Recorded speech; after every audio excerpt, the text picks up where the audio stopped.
That's August 1944.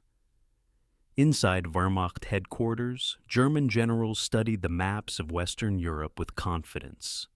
American forces were advancing at a reckless pace. Patton's Third Army had raced far beyond the Normandy beaches, stretching its supply lines hundreds of miles across damaged French roads. By every rule of European military doctrine, the advance should soon collapse. The calculation seemed obvious. Tanks consume fuel at an enormous rate. Artillery devours ammunition. Infantry requires food, medical supplies, and spare equipment every single day. The Germans had learned this lesson the hard way in the Soviet Union. Armies do not stop because they are defeated.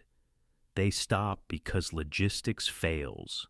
German officers were certain the Americans had reached that limit. They were wrong. While German commanders waited for Patton to stall, an operation unlike anything in military history was already underway.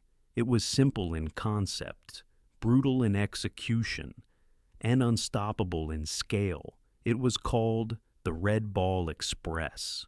Across France, nearly 6,000 American trucks poured onto specially designated one-way routes.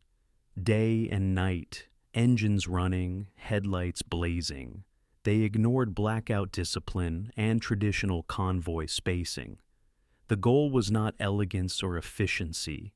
It was volume and speed. Every 24 hours, more than 12,000 tons of fuel, ammunition, food, and spare parts moved forward toward the front lines. Behind the wheels were over 23,000 soldiers. Nearly 3/4 of them were African American, serving in a still segregated U.S. Army. Men denied equal rights at home were now responsible for keeping the most aggressive Allied army in motion. German reconnaissance units soon reported something they could not explain. Endless columns of trucks stretching for miles. No camouflage, no attempt to hide. Vehicles moving so closely together that destroying one should have stopped the entire flow. Yet it never did.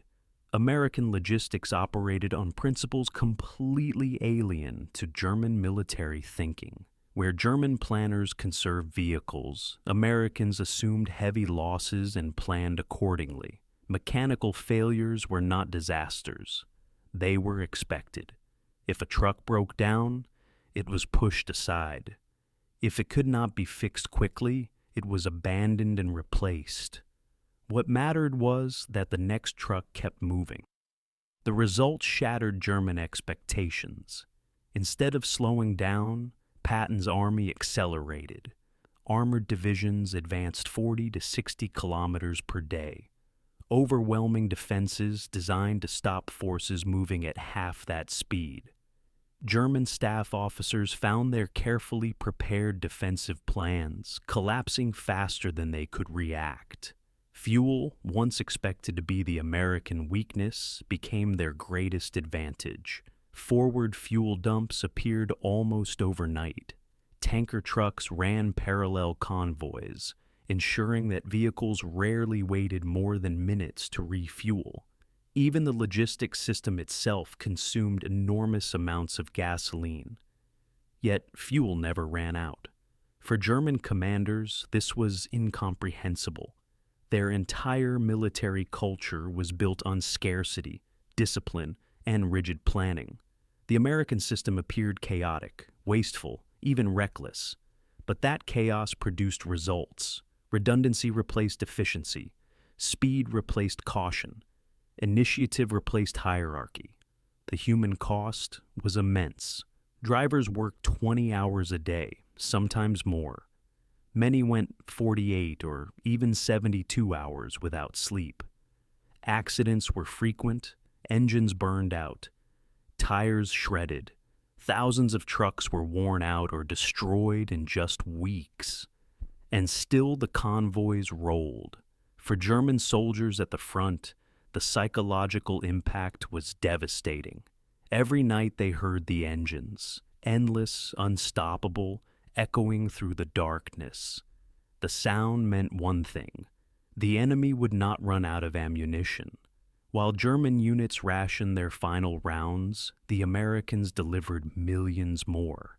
Captured German officers later admitted the truth. They realized the war was lost, not when they faced American tanks, but when they understood American logistics. They were no longer fighting an army. They were fighting an industrial system designed to overwhelm through sheer scale. Over 82 days, the Red Ball Express delivered more than 400,000 tons of supplies. Thousands of vehicles were consumed by the operation, but American industry replaced them without pause. New trucks arrived weekly. Replacement drivers were trained in days, not months. This ability to lose equipment faster than the enemy could destroy it became the decisive advantage. The Red Ball Express proved a lesson that reshaped modern warfare. Logistics is not support. Logistics is strategy. The side that can supply its forces faster, farther, and in greater volume will always defeat the side that cannot, regardless of tactical brilliance. When German generals laughed at American logistics in the summer of 1944, they believed they were watching an army overextend itself. What they were actually witnessing was the full mobilization of an industrial civilization. By the time they understood the truth, Patton's tanks were still moving, fueled by trucks they could not stop, driven by men they had underestimated, and supplied by an economy built for excess. The Red Ball Express did not win the war with bullets or bombs. It won with engines, fuel, and relentless motion. It turned roads into weapons and trucks into instruments of victory. And it proved once and for all that in modern war, the most powerful weapon is not the tank or the aircraft, but the supply line that never stops.